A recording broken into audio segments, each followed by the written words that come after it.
So, welcome to Jumbo IS and welcome to our lecture series called Daily MCQ Practice. In this lecture series, we cover a particular day's current affairs through 4 to 5 MCQs. Now, the benefit of this lecture series is that, first of all, your current affairs get covered. You're able to revise those current affairs. And the second benefit is you get the much needed MCQ practice.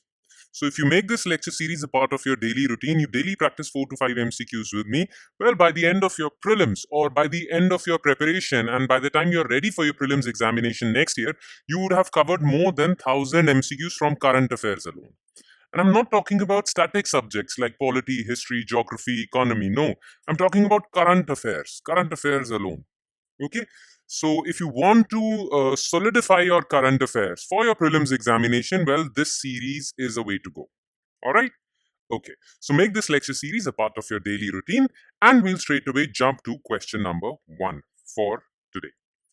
Okay, so consider the following statements regarding pyrocumulonimbus clouds. These clouds are formed near the sources of extreme heat on the ground. These are lightning emitting clouds that can generate wildfires in forests. Explosion can trigger the formation of these clouds. How many of the above statements are correct? Okay. Now, recently, USA and Canada, in fact, the entire continent of North America, USA and Canada actually faced a lot of wildfires, forest fires. This event and the frequency of these wildfires and the scale of these wildfires actually led to the formation of pyrocumulonimbus clouds. Okay. Now, what are these types of clouds? Pyrocumulonimbus clouds are dark brown, black clouds, very huge clouds, very high height. These clouds don't emit that much of rain, but they emit thunderstorm, they cause thunderstorm, they emit lightning.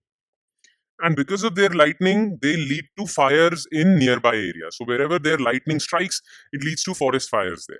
Okay, it's called pyrocumulonimbus clouds. Now, the word pyro means fire in Latin. So they emit lightning, fire. Okay. Now, these clouds are formed where they're near the sources of extreme heat. So USA and Canada were facing wildfires. Now, wildfires generated extreme amount of heat. This led to the formation of pyrocumulonimbus clouds because, well, burning forests generate heat. All right. So these are formed near the sources of extreme heat. Absolutely correct. They might be wildfires, they can be volcanic eruption, can also be near nuclear explosion. All right.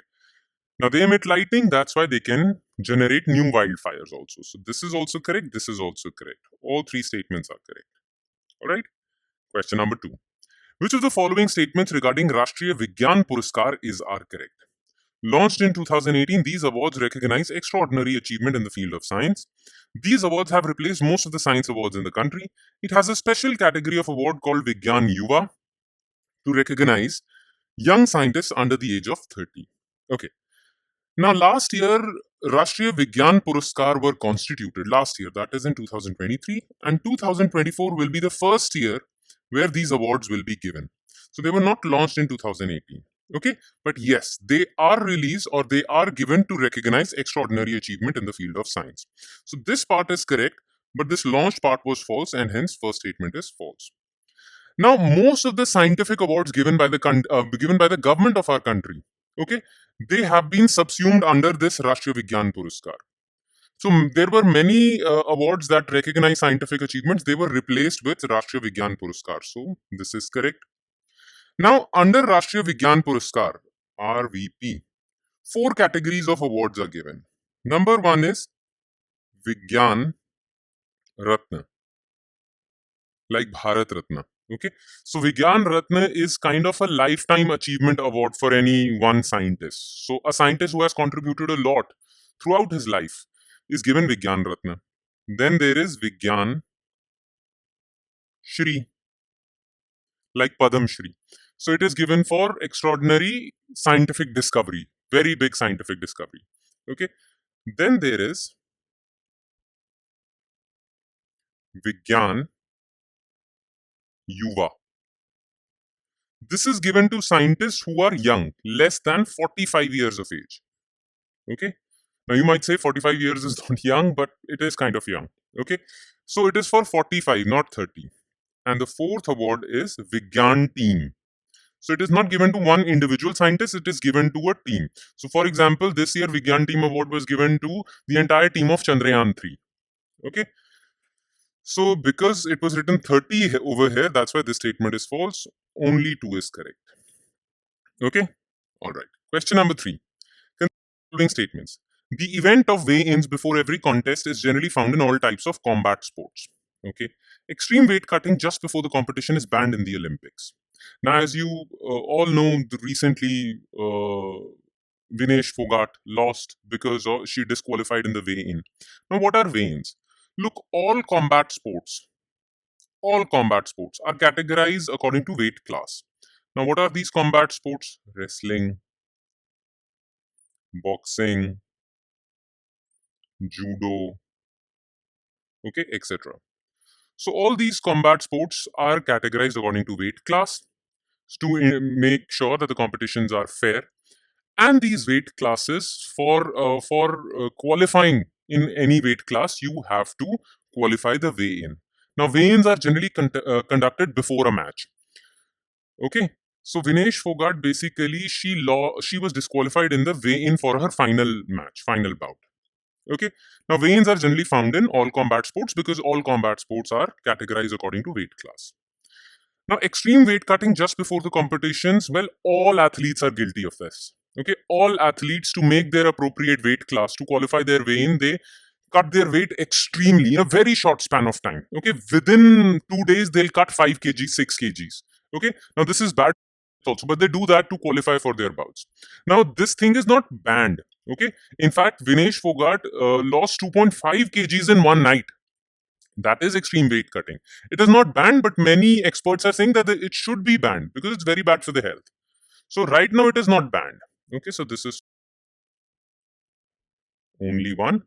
And last, consider the following statements regarding Indo-China trade relations.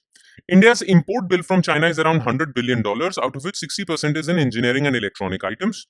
Indian manufacturers prefer Chinese technicians over Western ones because of low cost of their services. As per the latest economic survey, Chinese investment should be restricted to allow India to take advantage of China plus one policy of the West. Okay, which of the above statements are correct? Now, yes, this is correct. India's import to China is $100 billion, and out of this $100 billion, $60 billion is for engineering goods and electronic items. This is correct. Now, Indian manufacturers also import machinery for their factories. So they import machines for their factories from China also. So they import Chinese machinery because it's cheap. Now, to operate this Chinese machinery or to train their workforce for operating this Chinese machinery, they need technicians. So Indian manufacturers actually prefer Chinese technicians because they are, again, cheap. Western technicians are expensive. Okay. Now, what is China plus one policy of the Western countries? Western countries import a lot of goods from China.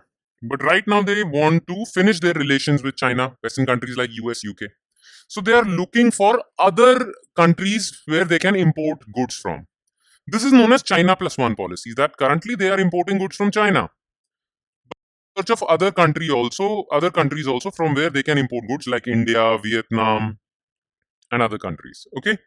Now, this is known as China plus one policy. So if India wants to take advantage of China plus one policy and eventually replace China, that Western countries should import from India and ignore China.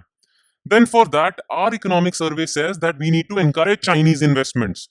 We need to bring in Chinese investments into machinery, into plant, into factories. Okay, because China will invest money in our factories. We will make factories. We will make goods, and we will export.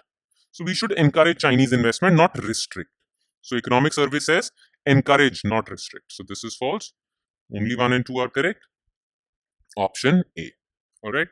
And with that, we conclude today's session. Thank you so much for watching, everyone. And I hope it added some value to your preparation, though it would add more value if you're regular and consistent with this lecture series. So make this lecture series a part of your daily routine, and I'll sign off with the promise of meeting you next time with the current affairs through MCQs of 9th August 2024. All right. Thank you.